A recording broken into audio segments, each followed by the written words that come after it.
Long ago, when there were wolves in Wales and Randolph had a town dump, it transpired that the RMC mountain camps had trash pits filled to overflowing.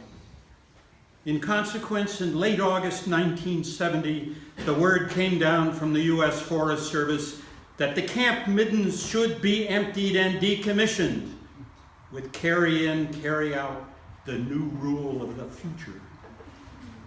Heroic labor by volunteers earlier in the summer had already cleared the offending debris from Crag Camp and Grey Knob, so that by the end of August, it remained only to expunge the middens from Log Cabin and the Perch.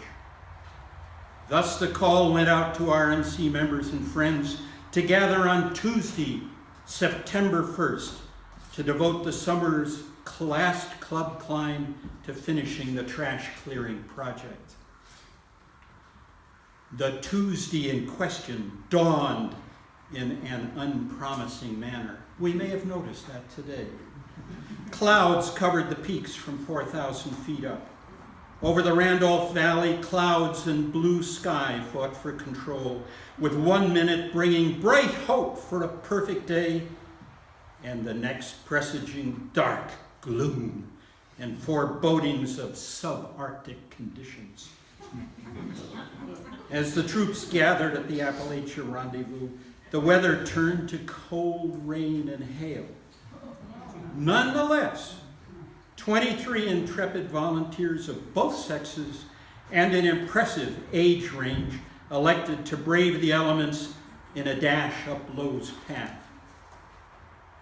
Lest we forget, those making the heroic ascent included Bert, Ellen, Tommy, and Bruce Dempster, Alan, Suzanne, and John Houston, and a dog, Klaus and Erica Getza, Jim Grant, Joan Horton, and a dog, and Jamie Horton, Alan, Judy Hudson, Jim, Meg, Randy, and Brad Micklejohn, Linda and Chris Cross Nugent, who had spent the previous night at Crag, Chuck Bowers, Charlie Woodard, and Woody Canaday, who was the Grey Knob caretaker at that time.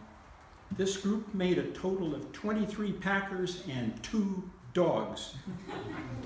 On the way up, lest they be thought slackers, climbers carried parts for 2 new iron stoves at Log Cabin and Grey Knob. And additionally, Scott Micklejohn was on the mountain in RMC service, helping to carry 2 Stokes litters up to Crag. Those ascending from the valley gathered at the Log Cabin, and from there the Micklejohn Dempster contingent and Charlie Woodard carried the new stove to Grey Knob, and later went over to the Perch for trash. I myself went directly to Perch, where I found 7 campers from Amherst, Massachusetts, who had been socked in for 3 nights. They wanted to get off the mountain and needed a place to stay in the valley. Well, I offered them a place in the Hudson squad tent, and they agreed to carry Perch trash when they came down. I went back to Log Cabin with 1 bag of Perch trash, added another bag from Log Cabin, and headed down Lowe's Path with Judy, John and Suzanne Houston, and Woody Canaday. In the afternoon, Tad Pfeffer, who was the Crag caretaker, Charlie Woodard, and the Micklejohn Dempsters swung over to Perch and bagged the contents of its can pit. This group, in conjunction with the Amherst folks, cleared and carried out the Perch middens. All in all, some 29 people were involved in the clearance operation. 37 large bags of trash and garbage were brought down the mountain and deposited at Lowe's station. Gordon Lowe reported that it took 1 garbage truck and 1 pickup truck to transport our harvest to its final resting place in the Randolph Town Dump. There was a town dump on Valley Road. Well, not every load made it to the dump. Only now can the secret be told.